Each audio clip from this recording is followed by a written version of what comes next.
Quiero presentarles con muchísimo agrado el resto de lo que queda de programa para esta jornada. Para darle también una parte de contenido, quiero presentarles a continuación el siguiente conversatorio. Son dos grandes colegas. Ella, la mujer de la que les hablaré a continuación, se sonríe, cosa que me gusta porque sabe de quién estoy hablando. Ella es economista y además periodista. Es valiente, es innovadora, tiene además una mirada aguda sobre el futuro del periodismo latinoamericano. Ella es además directora del diario La Hora en Ecuador y es presidenta del Comité Ejecutivo de la CIP. Quiero, caballeros y damas, que todos, por favor, le demos un aplauso a Gabriela Vivanco Salvador.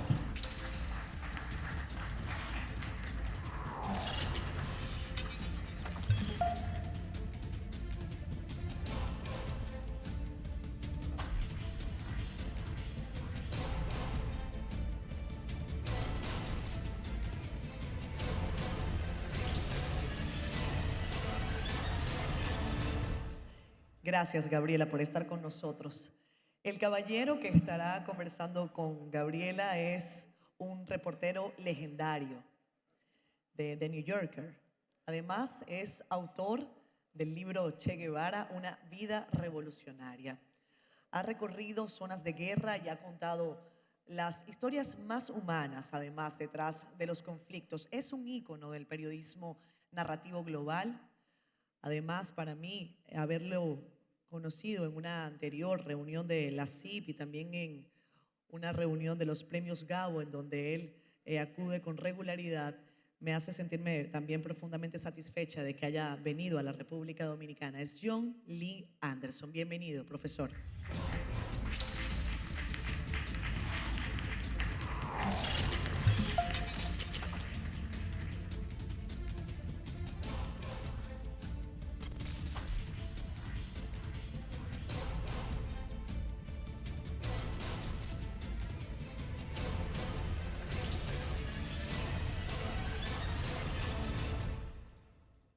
Muchísimas gracias. Buenas tardes.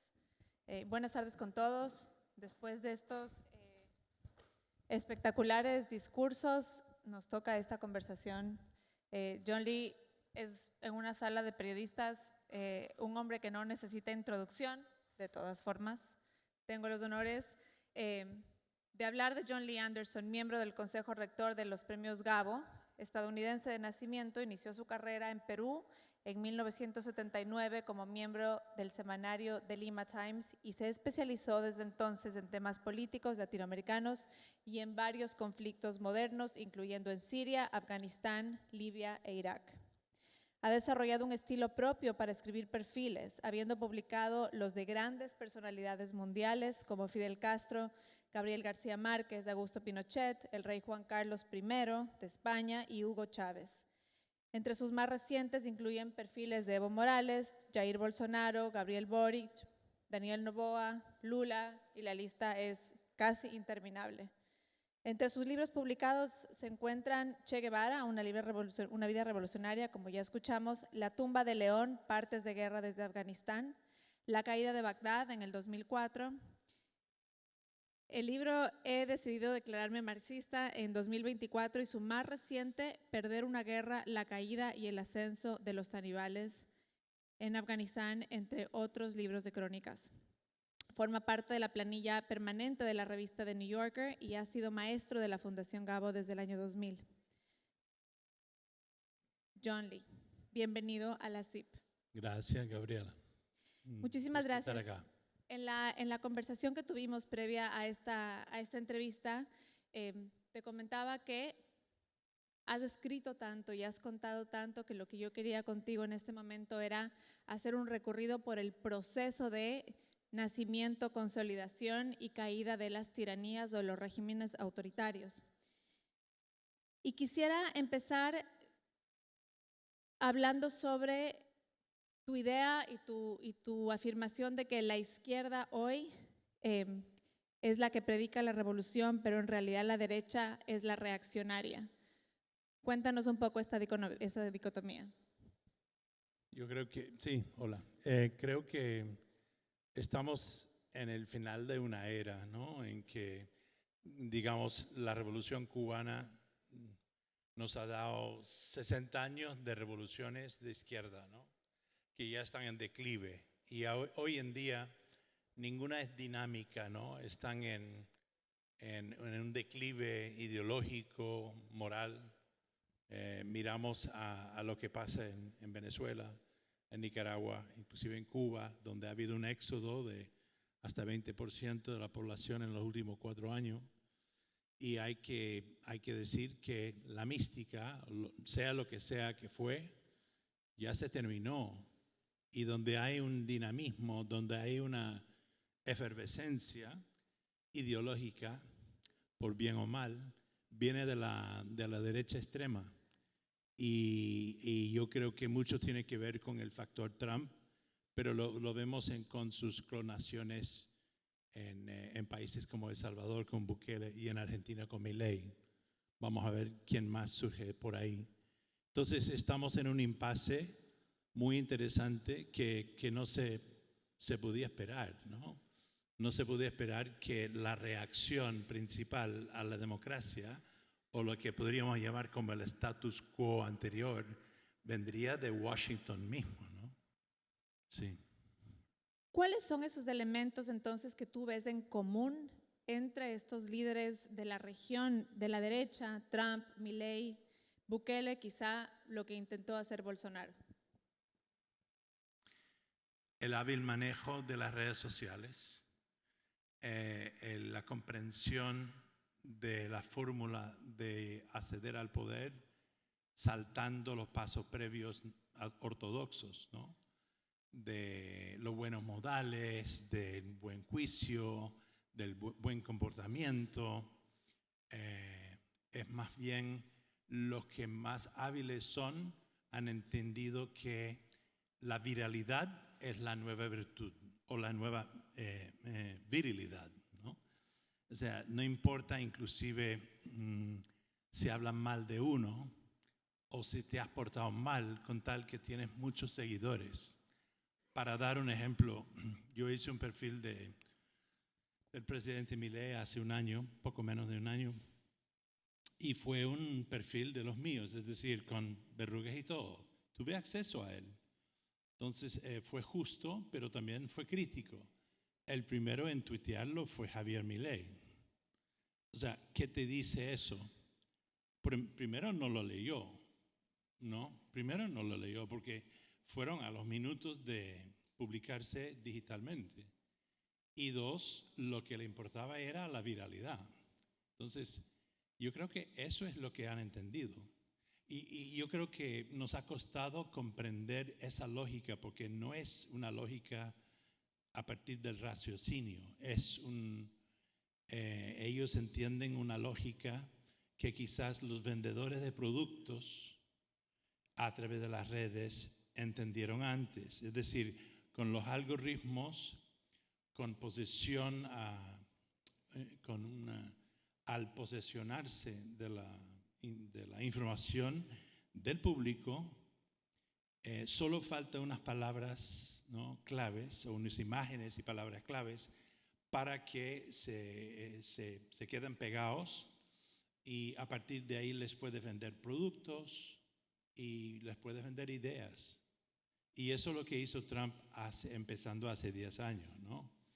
Con tal que tú logras ser mencionado y comentado, estás en el ruedo.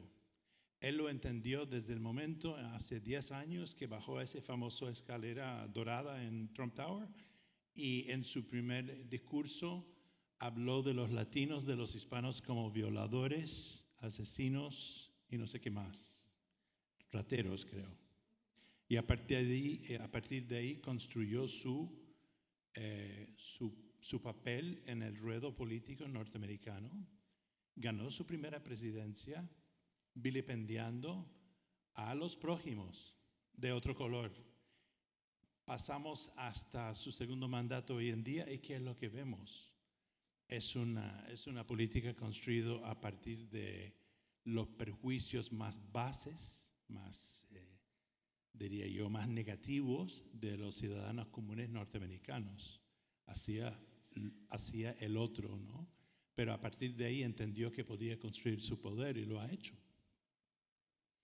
Uno de los elementos que tú mencionas sobre este proceso de consolidación de las tiranías es la mística que se construye alrededor del personaje. Cuéntanos un poquito cómo ves que se construye y cómo reacciona la gente y qué consecuencias tiene realmente la psique social. ¿Hablan de Trump o hablan de quien sea? Yo creo que tienes muchos ejemplos y nos puedes ir contando de a poco. Mira, en estos fenómenos, ¿qué es lo que les distingue de otros políticos ortodoxos, convencionales? El aspecto de culto, ¿no? De fetiche. Estoy seguro que si apartaras a Trump del escenario, Vance no tiene carisma, Vance no tiene ese mismo arrojo quizás por Trump construido a través de años en la televisión, en la farandulería, ante un pueblo que desde hace décadas quizás empezó a curtirse en lo que yo llamaría el infotenimiento, es decir, en donde se recibía sus lugares comunes, inclusive un poco los mitos nacionales a través de la cultura popular. Yo creo que nos ha pasado a todos en este mundo, en algunos más que otros, a partir de la era de televisión, ¿no? Y eso se ha acelerado muchísimo con el Internet y ni hablar con los móviles, ¿no? En donde llevamos todos un espejo mágico en el bolsillo o en la palma de la mano. Entonces se crea un culto. Estuve hablando hoy en día con un amigo aquí, Boris Muñoz, que también es ponente aquí en este cumbre. Estuvimos hablando hoy con una joven argentina, hablando sobre Milei y un poco hablando de cuál es la atracción. Entonces resulta que allá era la juventud sobre todo de ciertos niveles económicos, del medio para abajo. Y resulta que en estos días la sociedad argentina tiene muchos jóvenes, sobre todo hombres, algo enajenados, inclusive incel, ¿no? Incel, es decir, frustrados, ¿no? Y Milei ha sabido, es un performer, ¿no? Jugaba en bandas de rock, era cosplayer, no sé si entienden ese término, pero son gente que se visten de Batman o no sé qué y se juntan, en fin. Ahora es el presidente de la República de Argentina, ¿no? Bolsonaro representa una especie de estirpe un poco más antiguo, ¿no? Sale de lo militar en Brasil, pero con sus hijos y en la forma que llega al poder se junta a través justamente de las redes sociales. Llega al poder a través de las redes sociales con un equipo familiar que entendía muy bien cómo manipular el psique nacional de los brasileños a través del fake news, y hubo un asedio de los teléfonos de los brasileños días antes de la elección de él, en donde mandaban mensajes manipuladas, videos y mensajes falsos calumniando a sus adversarios políticos, y tenía un efecto contundente de estudiar en las cátedras. O sea, adversarios, o sea, políticos y políticas que esperaban que hasta ese día estaban destacadas en las urnas, en los sondeos, perdieron por creces. Y políticos desconocidos, algunos con reputación, o sea, con colas bien largas, ganaron, incluyendo Bolsonaro. Entonces, no es que hay un solo estirpe, ¿no? Pero es el que que sabe llegar a la gente y un poco hacerlo sentir que el mundo ya no es lleno de duda, sino es blanco y negro, ¿no? Y creyendo o dando apoyo a él o a ella es la mejor forma de proceder. Es un mundo, mira los de MAGA, eso no es el mundo MAGA. ¿Qué quiere decir? Make America Great Again. No. ¿Desde cuándo no era great? Bueno, Trump lo dijo. Entonces, ellos hasta ponen gorras para sentirse parte del partido. Chávez lo hizo un poco, ¿no? De su manera, dentro de Venezuela, me acuerdo, era la revolución. La revolución se repetía, la revolución bolivariana, la revolución desde la izquierda se convertía en una especie de repítelo todo, como un sacramento, ¿no?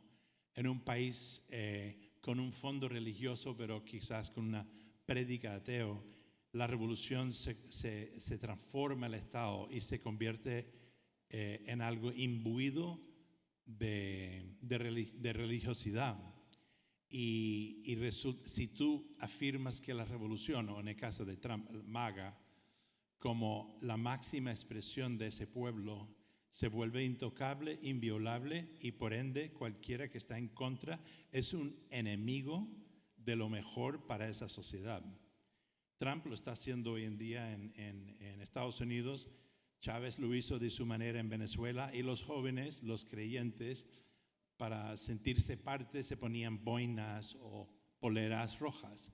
Obvio, ponerte un t-shirt rojo no te hace revolucionario. Así como tampoco poner una gorra MAGA te hace nada menos, nada más que un acolito fetichista de Donald Trump. Hablas de los símbolos de la revolución y no hay símbolo más poderoso y universal que la imagen del Che Guevara. Pues sí, aunque el Che tiene sus momentos, sus altos y bajos, así ha sido desde que murió. Y yo creo que Che ofrece un ejemplo muy interesante porque irrumpe en escena quizás en el momento máxime, de la era de la televisión, los años 60, ¿no? Porque los 50 en realidad eran como el traspaso de la radio a la televisión. En los años 60 todo quedó plasmado a través de la imagen por primera vez. Y él con su cara, con su boina, inclusive el Che muerto, adquirió una potencia muy duradera. Imagínense que hay otros, o sea, cuando empiezas a pensar quiénes más son iconos populares universales, a veces sin entender quiénes son. Bueno, el Che lo encuentras en su estampa en los camiones en Pakistán, es decir, ¿no? Marilyn Monroe, Elvis Presley, James Dean, pues supongo que más allá del Che en estos lares, Cantinflas, qué sé yo, Kennedy, pero todos son de los años 60, ¿no? Todos son de los años 60. Entonces, y ahí es la época también del nacimiento, del surgimiento del Madison Avenue, ¿no? De la publicidad masiva, de entender cómo vender a unos pueblos que ya se convertían, ya no en una ciudadanía, sino en los consumidores, cómo venderles productos a través de las imágenes. Entonces, el Che adquiere una cierta potencia, por eso, además, da la casualidad de que como él lucía y como apareció muerto, resonaban con mucha gente que tenían fe cristiana, ¿no? Y entonces el marxismo, hasta cierto punto, en América Latina ha jugado con eso, ¿no? Yo creo que es como sincrético, como estas sociedades. Entonces el Che era el que murió por nuestros pecados, que anduvo entre los pobres, peleando contra los grandes, ¿no? Y no fue entendido hasta después de su muerte, ¿no? Y así. Se convierte en un legado potente que puede hacer resurgir cuando el momento es propicio y está en menguante cuando no lo es. Ahorita no lo es. Es muy curioso cómo Marx escribió, y no textualmente, pero realmente en un párrafo que dice que la religión es el opio de los pueblos, marcando esta diferencia también que marcó el laicismo, pero también en los regímenes comunistas para dejar la religión a un lado, cuando en la práctica la religión se fue convirtiendo en el Estado, ¿no? En la veneración al líder y al partido. Y una de las cosas que es quizá también hay que ir viendo en estos procesos es el proceso de la sucesión. Cuentas tú en tu crónica de Muammar Gaddafi, que se llama The King of Kings, cómo los hijos que él intentó un poco ir formando para la sucesión, resultó el uno más disfuncional que el otro.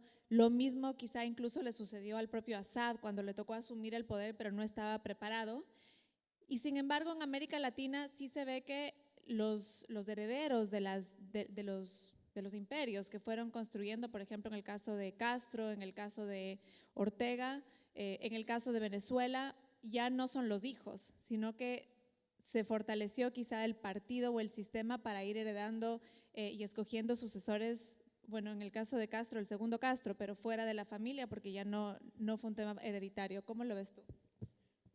En realidad en Nicaragua sí es muy parecido a lo que hizo Gaddafi y lo que hizo Mubarak y lo que hizo Assad. Interesante porque estamos hablando de las dictaduras seculares nacionalistas de la última mitad del siglo XX, Gaddafi, Mubarak, Assad y algunos otros, Saddam. En todos casos empezaron en los años 90 más o menos a preparar la sucesión a través de un que otro hijo. En el caso de Gaddafi tenía 7 o 8 hijos, varios murieron en lo que era la revolución en 2011, pero ya estaba entregando a cada hijo un sector de la economía. Había uno que puso a cargo del endowment nacional de varios miles de millones de dólares, ese dinero libio en bancos internacionales.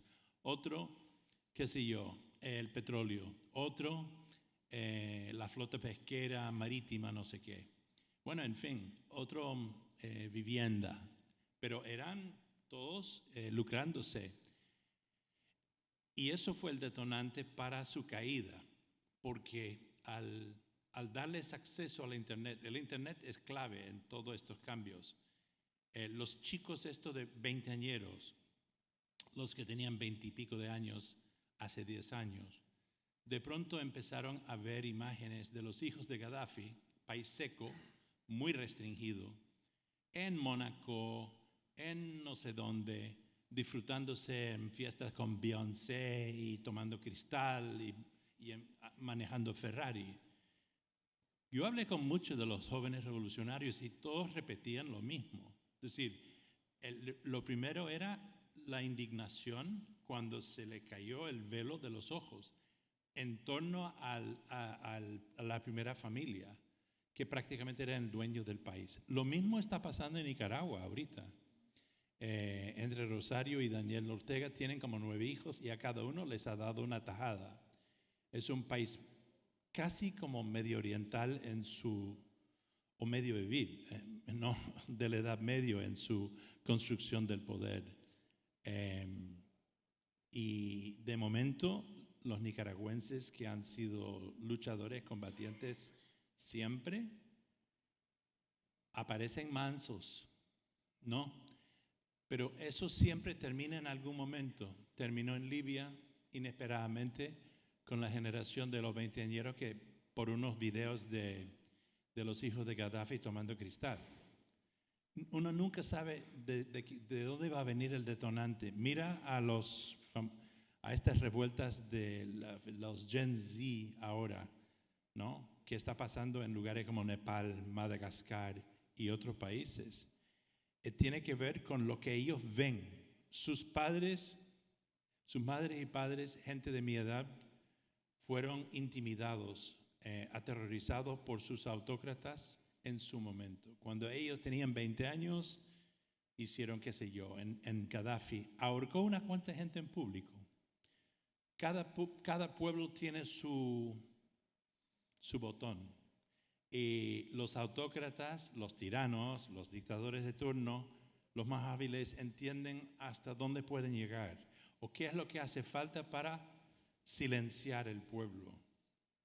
Con unos, como te digo, con unos cuantos ahorcamientos, Gaddafi logró silenciar toda la generación de los padres de los chicos que finalmente se reventaron en 2011. Pero cada pueblo tiene su nivel, ¿no? Todos los pueblos nuestros son ollas de presión.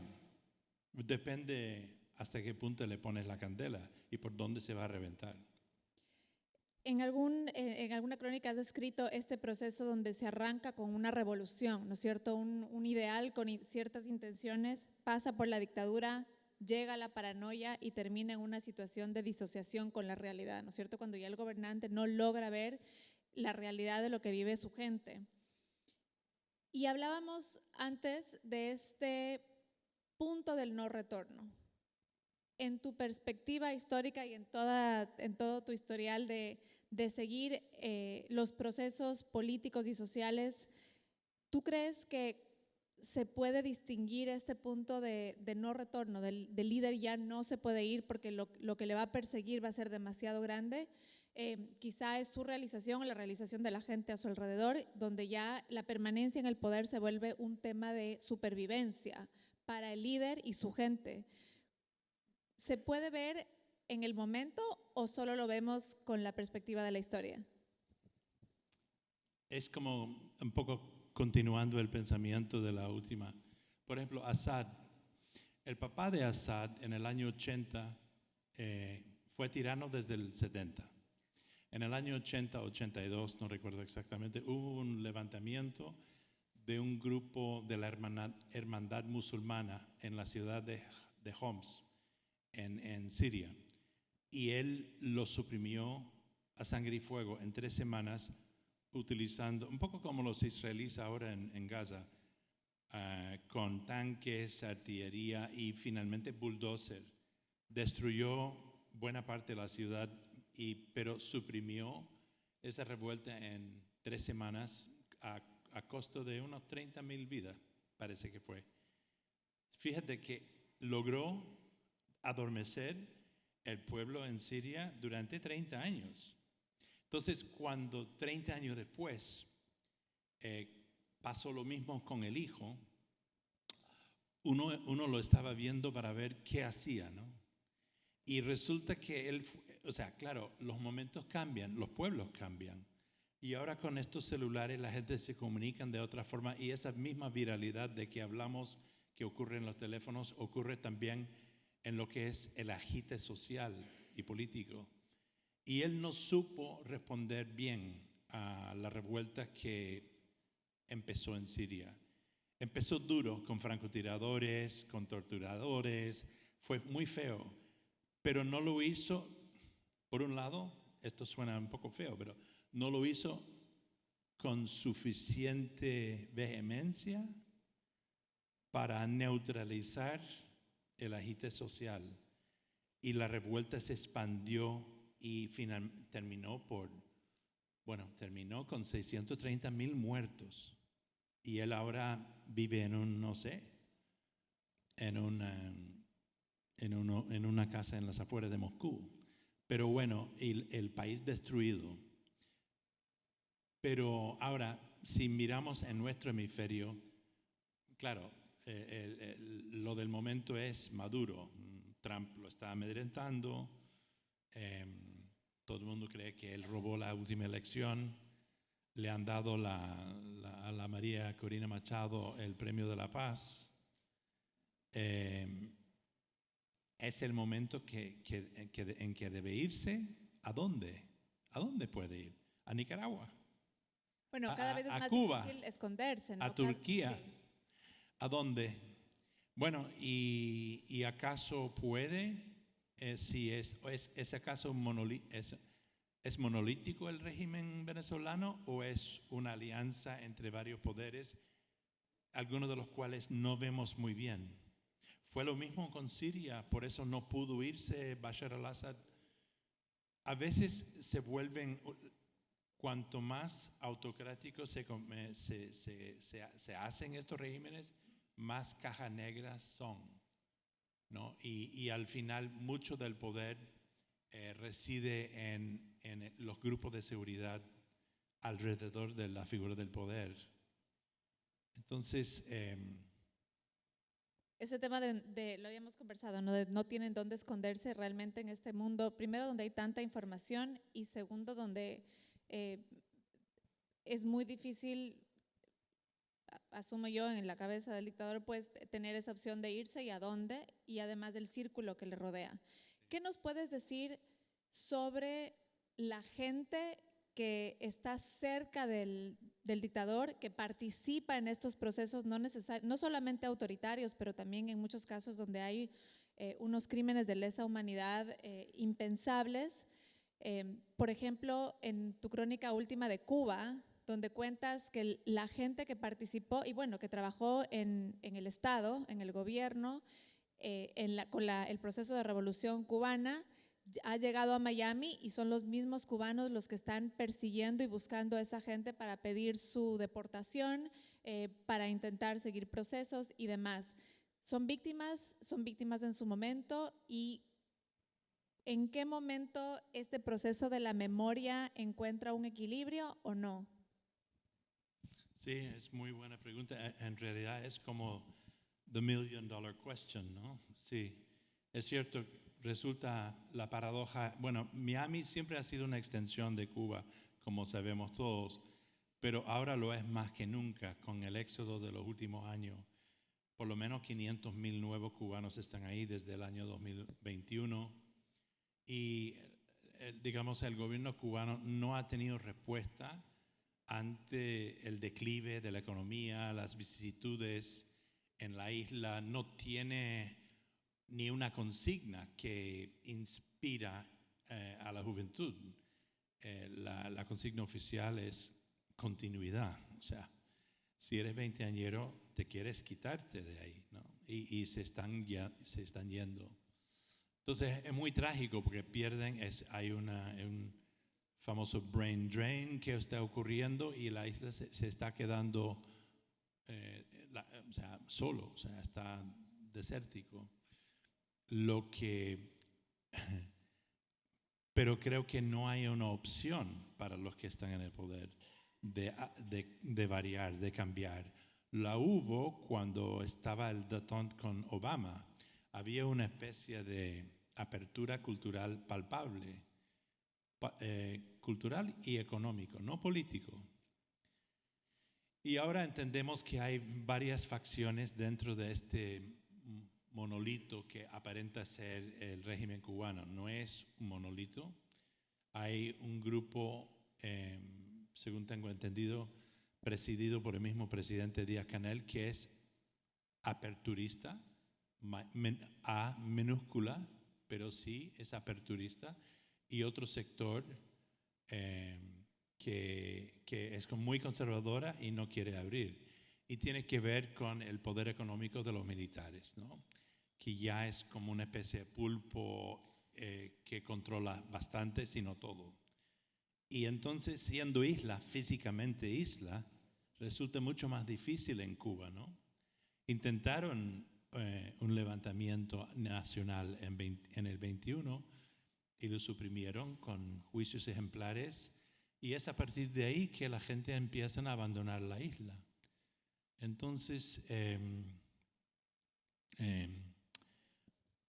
mucha perspectiva no hay. No creo que respondí a tu pregunta, que fue otra, pero me hiciste pensar en Cuba y mis pensamientos fueron ahí. El Sí. caso de Cuba, bueno, es obviamente de estudio, entonces hay mucho que decir. Sí, ya me acuerdo, perdón. Solo para decir que ahora en Miami los que están ahí están como sacando los clavos que no pudieron hacer en la isla. o sea, entre tanta gente que llegaron en estos últimos 3 años, incluye gente que fueron parte del Estado. Y para esta organización que los andan buscando, que se llama represores, buscan gente que ellos creen que fueron represores del régimen, jueces, gente del Ministerio de Interior, policías, y los buscan entre los que han llegado, y han llegado algunos cuantos, porque francamente el sistema está desmoronándose. Entonces hay gente que sí, que fueron operarios del gobierno, del régimen, del sistema durante años y se van. Algunos sí eran, digamos, como una jueza que hace poco la deportaron, fue fiscal en casos de represión contra chicos que se habían levantado en actos de sedición y los mandó a la cárcel. Ella alegó en su defensa que sabía que las sentencias, las condenas eran exacerbadas, pero no podía hacer otra cosa. Curioso. Pero el lío con este fervor un poco de inquisición, ¿no? Inquisitorio de la gente de Miami, es ¿dónde está la línea? ¿No? O sea, los que se fueron en el 59, 60 se creen santicos, ¿no? Porque se fueron ante el comunismo, se fueron y hicieron sus vidas a Miami. Luego llegaron los Marielitas en el 80 y eran gente de otra clase social, y ahora han llegado estos últimos. Entonces algunos de los de Miami los ven con malos ojos, como que eran pilares del régimen. Ellos sí vivieron del sistema, pero después de 60 años, ¿qué esperas de la gente? Es más, gente que fueron parte de o sea, que entendían que para seguir una cátedra en la universidad tenían que participar en mítines del partido. ¿Acaso es un crimen de lesa humanidad eso? Yo creo que cada pueblo tiene y debe tener un diálogo propio, que digamos, ojalá con cierta tolerancia, sobre todo cuando los regímenes duran tanto tiempo en el poder. Cuando Saddam se fue del poder, cuando lo derrocó el ejército de mi país, yo creo que Estados Unidos cometió un grave error en abolir el partido basista que había sido su sostén oficial y mandar a su casa todos los soldados y oficiales del antiguo ejército. La mayoría, imagínate, después de casi 40 años de régimen, eran burócratas de carrera, no eran partícipes en lo que era la tiranía como tal, si bien eran como un castillo de hormigas, una hormiga más, sí. Pero al criminalizarlos a todos, era como abono a lo que vino después como la insurgencia, ¿no? Se sentían enajenados, se sentían humillados y se volvieron rabiosos y empezaron a pelear contra los Estados Unidos que los había venido a salvar. Tu crónica de Muammar Gaddafi empieza con la pregunta, ¿cómo termina? Y luego nos cuentas que casi siempre el líder es asesinado, muere, es juzgado, es linchado, es perseguido. Y luego dices, el golpe de humildad llega de múltiples maneras, pero casi siempre revela lo mismo. Cuando termina, lo que queda es una sociedad que en muchos casos no sabe vivir en democracia. Y hay esta idea de que el mundo le tiene que imponer la democracia y decirle, bueno, de ahora en adelante vas a conformar un Estado con instituciones, elecciones libres y buena suerte. ¿De dónde sale esta cultura democrática y en qué países de América Latina, por ejemplo, vemos esta cultura o los indicios de esa cultura democrática que le permiten también mantenerse un poco al margen de caer en estos regímenes autoritarios? Pues imagínate, la democracia es relativamente nueva para muchas sociedades, ¿no? Mirando un poco más allá, el desmoronamiento de la Unión Soviética, ¿qué ha pasado después en la mayoría de los 15 estados que emergieron de ese quebrantamiento, ¿no? La mayoría son dictaduras hoy en día y corruptos, estados mafiosos, empezando por Rusia. Es un estado gangsteril. En América Latina, en el siglo XIX empezó en algún que otro país una suerte de democracia, alternancia en el poder, en el siglo XX más, en algunos países más que otros, pero hay algunos países que tienen poca noción de lo que es la democracia. Y en los 40 años, en lo que sería la posguerra fría, 35 años, hemos visto muchos países que estaban durante varias décadas bajo mando militar o en regímenes autoritarios. Y muchos de ellos yo creo que mal han vivido, sus democracias han sido mal vividos. En el caso de El Salvador, Bukele emerge después de 4 presidencias, 2 de la derecha, 2 de la izquierda, si no me recuerdo. Cada presidente o terminó fugitivo, buscado por corrupción.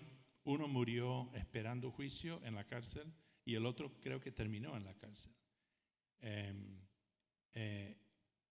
Entonces, si eres salvadoreño y pasaste una guerra civil cruenta de 12 años, en que murieron 70,000 personas, y con décadas anteriores marcados por unos regímenes militares muy duros, ¿no? En algunos casos, y eso ha sido tu democracia, ¿en qué democracia vas a creer? ¿No? Una tercera parte del país se emigró a Estados Unidos, ahora están en plena plan de expulsión. Son los países centroamericanos, creo que lo han sufrido de forma más dura que muchos más, pero si vas de país en país y tú preguntas, Perú es otro ejemplo, ¿qué clase de democracia han experimentado desde Fujimori, ¿no? Un presidente que junto con su jefe de espionaje se volvió criminal, mató un montón de gente y luego escapó de su cargo y renunció por fax, o sea, para luego intentar volver. Y mira ese país, su política está atomizada hoy en día. No sé, yo creo que antes yo culpaba mucho, digamos, a los personeros de mi gobierno por empujar tanto en la Guerra Fría en aras de una supuesta imposición de democracia ante la embestida del comunismo, y luego no hacer mucho para realmente asegurar que echara raíces. Hicieron mucho para la alternancia en los cargos, pero eso de que uno cambia, otro entra cada 4 años, eso tampoco es democracia. No, es tan poco democrático como lo era ver que estos chicos en Bolivia pusieran poleras rojas y se consideraban revolucionarios. O sea, ha habido una falta de inversión verdadera en lo que es la democracia y la gente empezaron a cuestionarlo. Empezaron en América Latina al menos, calificarlo como una nueva vía de corrupción para una clase política que buscaban el poder solo para lucrarse. Y ahora, a cambio, lo que tenemos a consecuencia es un apego al autoritarismo de nuevo. Sí. Lo dijo Lula, que cuando la gente se da cuenta que la democracia no resolvió sus problemas y sus necesidades más básicas es cuando perdió la fe en la democracia. Y en esta línea, ¿qué se puede esperar? ¿Cómo ves tú lo que va a pasar entonces en este proceso de los territorios palestinos cuando han estado en una situación de gobierno tan compleja y frágil a la vez, ahora que ojalá pues dure el cese al fuego? Puchica, lo veo mal, es decir, no, o sea, Hamas sigue en el poder en Gaza, es un grupo islamista armada, con todo lo que eso significa.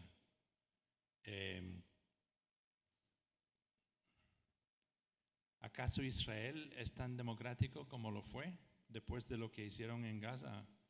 Mira lo que ha hecho Bibi Netanyahu ahí.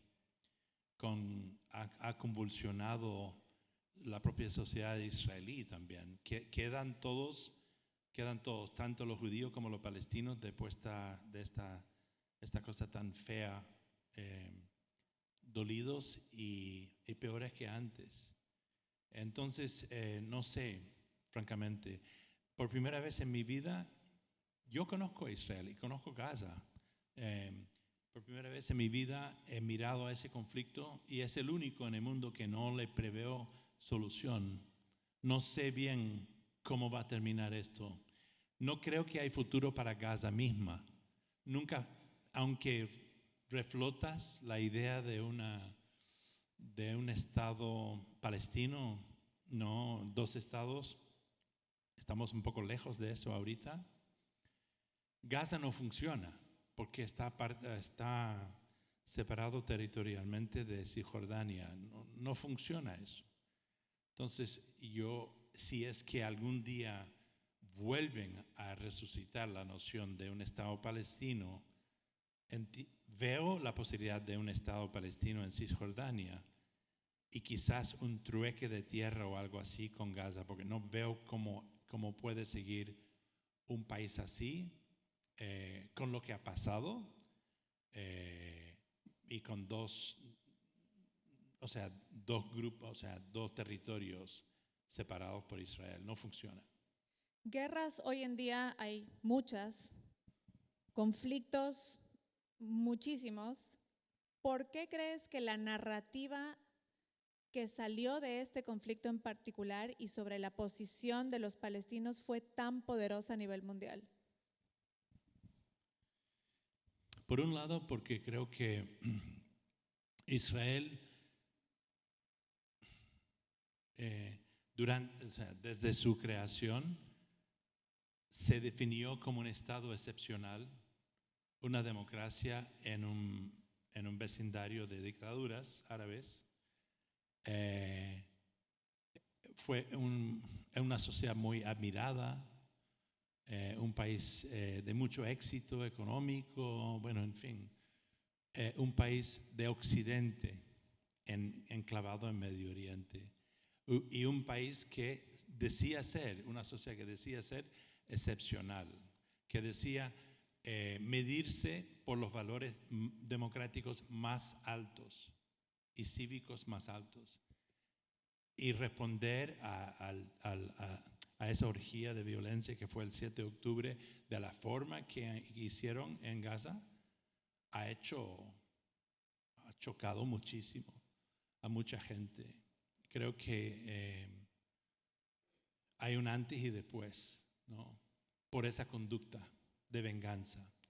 Y creo que, no sé, es todo un tema, se podría hablar ahora solo sobre esto, pero creo que lo que ha pasado ahí, vamos a estar rumiando y diseccionándolo durante años, pero creo que es prueba más de que ser víctima no es una virtud. Es algo que yo llegué a esa conclusión hace años mirando a los palestinos y los judíos en Israel y su problema anterior, que les saca lo peor de los dos.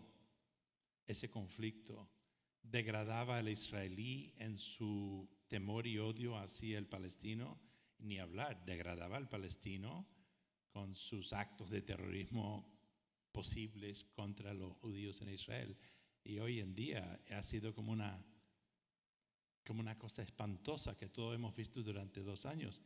No sé cómo termina esto. Ojalá ha terminado lo peor del matazón, pero estamos lejos de un arreglo a eso. Sí. En esta conversación sobre sociedades degradadas y estados fallidos, muchísimo del valor del periodismo que haces tú es de esta virtud de ir a los lugares más difíciles, más oscuros y realmente contar cómo vive la gente y cómo vive el ciudadano común, cómo vive la gente en el poder, cómo vive la gente desde la autoridad, pero también desde la calle. Cuéntanos qué pasa en lugares como Haití y el Congo, que estando tan lejos quizá tienen situaciones paralelas. ¿Y por qué crees que el mundo parece haberlos dejado de lado y la situación que se vive ahí ya realmente está bajo una sombra desde hace mucho tiempo? Buena pregunta. Hablaré de Haití, aunque acabo de venir del Congo, ¿no? Pero Haití es un país africano, ¿no? Está al lado. Es un pedazo de África aquí. Y claro, por su historia, es un país de esclavos emancipados. Fue puesto bajo sanciones de Francia durante casi un siglo, unido por Estados Unidos. El Estados Unidos joven, por ser un país esclavista, se unió a las sanciones francesas.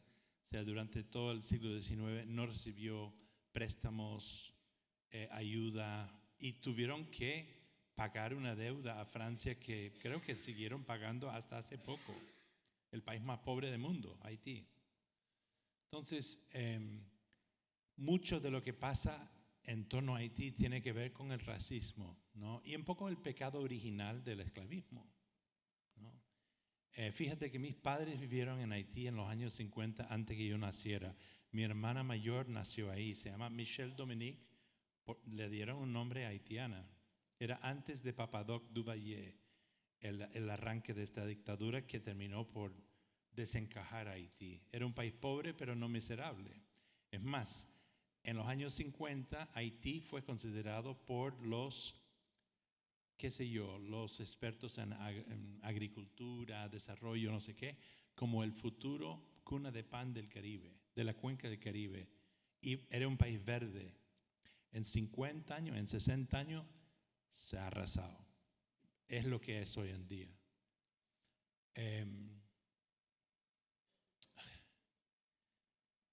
Es un poco como Israel y Gaza, es un tema propio, pero en resumen, parte de lo que pasa ahí hoy en día tiene que ver con la falta de inversión por parte de los países vecinos en ayudar, en crear y a largo plazo invertir y acompañar a Haití en crear una sociedad cívica con una atención especial, considerando y lo digo esto sin condescendencia, digo, porque hay un asunto real ahí. Los haitianos son más pobres que cualquier otro país, cualquier otro ser en este continente, ¿no? Realmente están desamparados. O sea, no hay caminos, o sea, no hay economía. Cuando la ONU se fue, después de 17 años de estar ahí, y sin hacer mucho bien, ¿no? Los gangs, los pandilleros de las comunas, de las barriadas, cada cual incentivado por un político de turno, tomaron el espacio.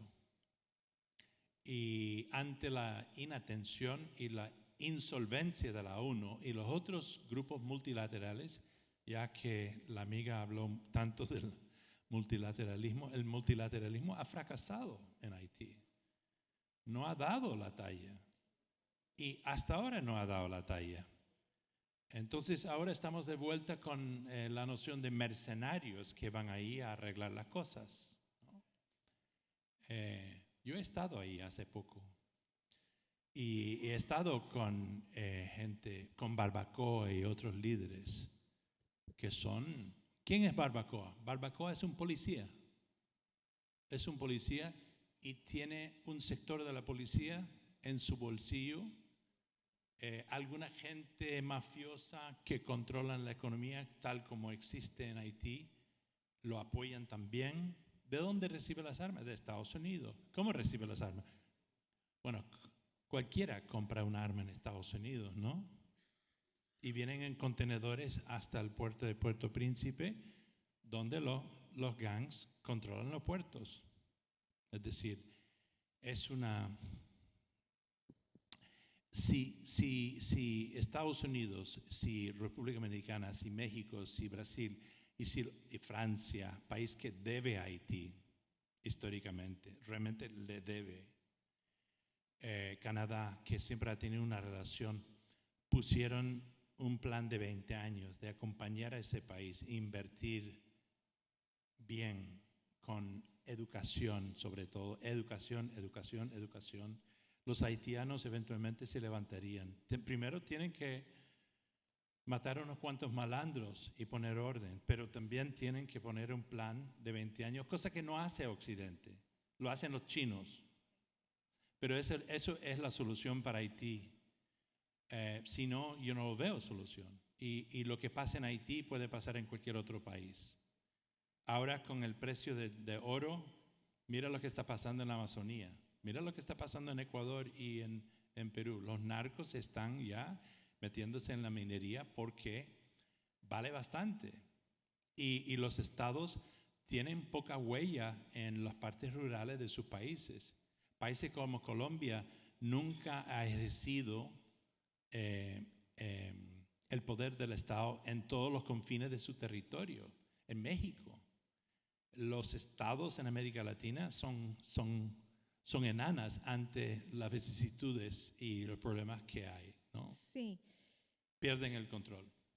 Justamente la semana pasada me dijiste una frase que me marcó y dijiste que el crimen organizado logró en América Latina lo que el capitalismo y la contrainsurgencia norteamericana no lograron.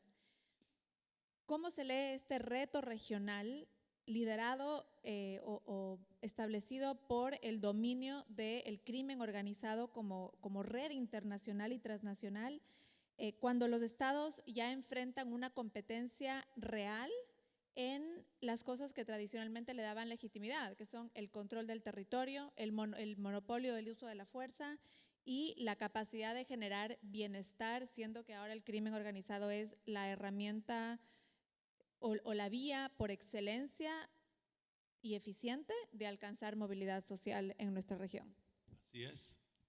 Así es. Y ante la evolución del narcotráfico y el crimen organizado, los estados en general no han dado la talla. El narco irrumpió en escena en los mismos años en que Estados Unidos encabezaba una contrainsurgencia férrea por todo el hemisferio. El capitalismo ganó la Guerra Fría y el narcotráfico es quizás la expresión máxime y más brutal del capitalismo. O sea, esto no es una declaración ideológica, es cierto.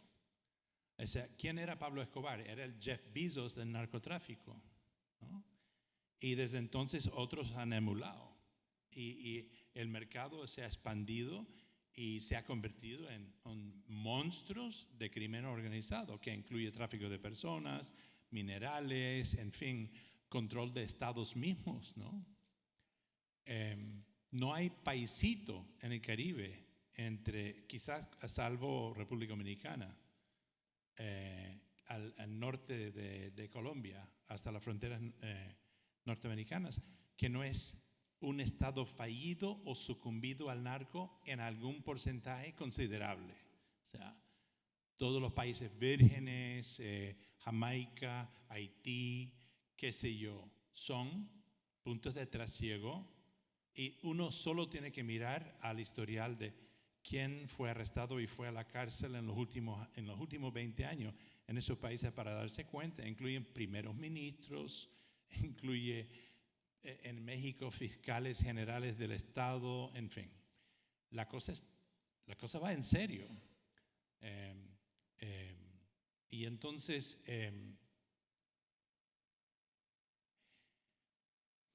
ante las insolvencias del Estado de Derecho en estos países democráticos, o la insuficiencia para administrar su propio territorio y administrar bien los bienes del Estado a favor de su ciudadanía, ante la insistencia de una desigualdad social insólito en el mundo, el crimen organizado ha entrado a compartir el poder con el Estado. Y son redes, o sea, es una red o varias redes, un sistema transnacional. Tú estuviste en Ecuador y hablas sobre esta renovada relación entre, por ejemplo, Ecuador y el gobierno de Estados Unidos con el fin de atacar cierta parte del narcotráfico y estas redes de crimen organizado. Pero dentro de la región no existe, dentro de Latinoamérica o por lo menos Sudamérica no existe realmente esa coordinación. ¿Tú ves una posibilidad de que en el corto plazo exista una coordinación regional para hacerle frente a esta amenaza tan grande? Reventando lanchas en las aguas venezolanas, cuando en realidad la mayoría del fentanilo sale de México y la mayoría de la coca colombiana sale por el Pacífico y del Ecuador, así es. No creo, por la forma performativa que lo están haciendo, o sea, doy toda mi confianza a ese ser ilustrado Pete Hegseth. No. Donald Trump, no. Y solo paréntesis. Antes, los ponentes, desde el señor Dutriz, la amiga de la OEA, el presidente mismo de la República Dominicana, todos hablaban del declive de la democracia, la necesidad de fortalecer la prensa como un pilar de la democracia. Estoy totalmente de acuerdo. Hablaron de forma muy elocuente, no había ni una palabra con la cual podía discutir. Pero faltó decir un nombre ahí. ¿Quién? Porque hay una persona que ha sido el responsable del declive de la democracia en Estados Unidos y por ende en muchos de estos países. Y se llama Donald Trump. Es el elefante en el salón. Tiene un nombre y apellido. No es que faltó, no es que no hubo, digamos, flaquezas en el sistema antes, sí, las hubo. Pero si hay una sola persona que vino y sacó la costra que se adhería a las, no sé, las flaquezas, debilidades de la democracia, ha sido él. Y hoy en día se está metiendo el dedo duro. Y si puede, se lo saca del todo. La democracia quedará manco. En fin, quería decir eso porque, ojo, yo no tengo por qué no hablar sin pelos en la lengua, ¿no? En cuanto a esta guerra contra las drogas, ya creo que Nixon lo declaró en el año 70, ¿no? Hay que recordar, Plan Colombia lo instauró, creo que Bill Clinton, ¿no? 10,000 millones de dólares se invirtió en Colombia para terminar con el problema de la cocaína ahí. Según el presidente Santos, justo antes que se iba del poder, tuve una visita con él y le felicité por su acuerdo de paz, que al menos había sacado, qué sé yo, 15,000 personas armadas de la selva, en fin. Y me dijo, sí, pero, puchica, ahora mi país produce 9, no sé si era 9 o 19 veces más cocaína que hace unos años. Es decir, o sea, fracasó totalmente el Plan Colombia, ha fracasado totalmente la guerra contra las drogas y esta embestida de Trump contra el supuesto único país narco en la región, Venezuela, fracasará también. A lo mejor terminará en otra cosa, pero el crimen organizado también tiene sus tentáculos en Estados Unidos. Porque si toda esa droga se exporta de América Latina, ¿cómo se distribuye en Estados Unidos? ¿No? Yo creo que no. Y hay un mercado ahí que lo compra. Y las armas con que se matan en las guerras del narco son armas norteamericanas. O sea, es un país fuera de control. Mi país es el país fuera de control. Ahora, en el caso de Daniel Noboa en Ecuador, puchica, anduve con él y la verdad es que ahí se declaró la guerra contra el narco y se siente. Curiosamente, no se siente en otros países de América Latina porque no se han declarado la guerra contra el narco. Es curioso. Entonces, las embestidas, las convulsiones, la violencia que se siente ahí hoy en día son algo parecidos a lo que pasaba en Colombia cuando Pablo Escobar y el Estado. Pero no sucede lo mismo en los otros países donde pasa la droga, ni en Colombia. Es curioso. Es curioso también que muchos de los estudios hoy revelan que la minería ilegal y la explotación de algunos minerales, especialmente el oro, son ahora la nueva fuente de financiamiento de las redes de crimen organizado que han encontrado un producto muchísimo más lucrativo y más rentable que la droga y la cocaína específicamente. Se nos va acabando el tiempo, todavía tengo muchas preguntas. Los ponentes, comentaste de lo que dijeron los ponentes anteriores en sus intervenciones y también hablaron mucho de la verdad. ¿Qué es la verdad para ti?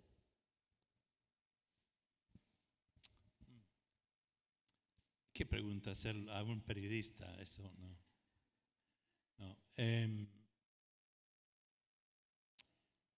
Bueno, cuando yo estoy en un sitio reporteando, busco la verdad, ¿no? Digo que busco la verdad.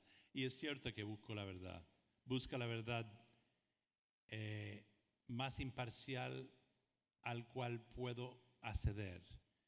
Y esa verdad, que espero que sea la más balanceada posible, porque me siento sincero en mi afán de buscar la verdad. Intento transmitirlo de la forma más escueta y articulado y palpable al lector de mis piezas. Son muchas palabras para describir lo que yo intento hacer, creo, y lo que en el mejor de los casos creo que intentan hacer mis colegas. Sean escritores, sean de radio, podcasters, de televisión, y en cualquiera de los países. No intentamos ser objetivos, no se puede, eso es como decir, pero intentamos ser imparciales y sinceros.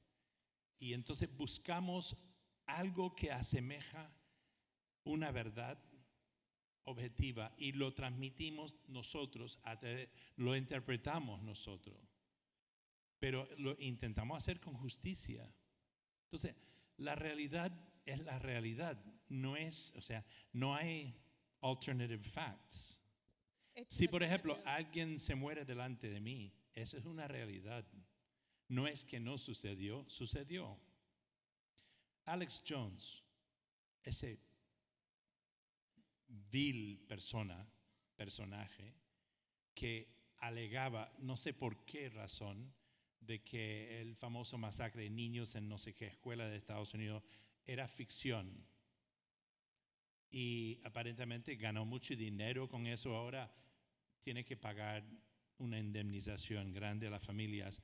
En alguna forma u otra, de alguna forma u otra, vive y existe en asociación con el trumpismo y todo esta nueva panorama de alternative facts, cosas allegadas que Fauci, el que nos quiso salvar del COVID, resulta ser una especie de agente de Wuhan, de los chinos. Bueno, hay toda una serie de cosas que se dicen hoy en día que se ha logrado a través de las redes sociales y influencers así, que no tiene que ver con la realidad. Tiene que ver con los intereses pecuniarios en muchos casos de gente que buscan ganar hinchada y por ende dinero de un sector de la población a través de cualquier cosa que les sale de la boca, ¿no? El primero de ellos es Donald Trump. Los demás son como lugartenientes. Muchísimas gracias. Lamentablemente nos tienen con la agenda súper ajustada, pero muchísimas gracias a todos ustedes por acompañarnos y gracias, John Lee, por este espacio. Gracias, muy amable. Gracias.